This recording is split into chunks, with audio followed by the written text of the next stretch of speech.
প্রিয় শিক্ষার্থী বন্ধুরা, আসসালামু আলাইকুম। আশা করি তোমরা সবাই ভালো আছো। তো আজকে আমি তোমাদের ষষ্ঠ শ্রেণীর বাংলা যে বইটি রয়েছে তারই ৭৯ পৃষ্ঠায় তোমাদের একটি কাজ রয়েছে।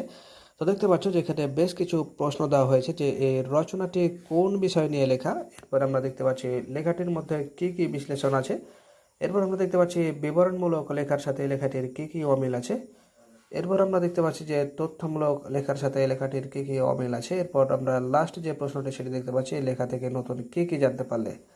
তো চলো যাই আমরা প্রশ্নের উত্তরগুলো দিই। তার আগে একটা তোমাদের কথা জানিয়ে রাখি, আমরা ক্লাস 1 থেকে শুরু করে ক্লাস 10 পর্যন্ত সকল শ্রেণীর সকল সমাধানগুলো অলরেডি আপলোড দিয়ে ফেলেছি। তোমরা সেই ভিডিওগুলো সবার আগে পেতে চ্যানেলটি সাবস্ক্রাইব করে আজই আমাদের সদস্য হয়ে যাও। আমাদের ভিডিওগুলো প্লেলিস্টে সুন্দর করে গচ্ছিত রাখা হয়েছে, জাস্ট তোমরা ঢুকবে এবং দেখবে। তো চলো যাই আমরা আজকের সমাধানটি করি।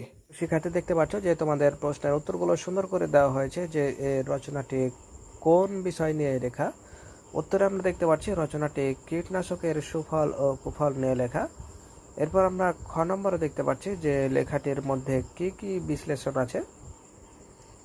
উত্তরে আমরা দেখতে পাচ্ছি কীটনাশক ব্যবহারের ফলে কীটপতঙ্গের সাথে শুধু পাখি ও মাছের মৃত্যুই নয়, পরিবেশেরও ব্যাপক ক্ষতি হচ্ছে।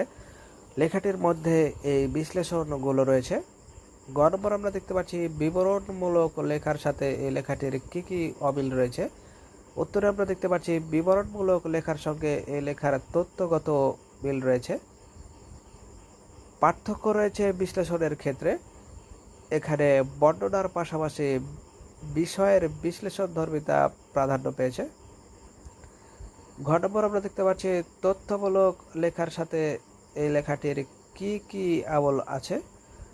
উত্তর আমরা দেখতে পাচ্ছি তথ্যমূলক লেখার সঙ্গে এই লেখার মিল খুঁজে পায়।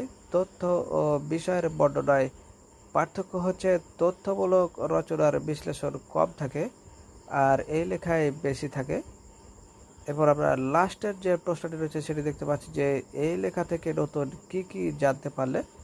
উত্তর আমরা দেখতে পাচ্ছি কীটপতঙ্গ যে শুধু ক্ষতি করে তাই নয়, এরা উদ্ভিদ ও মানুষের নানা উপকারেও আসে।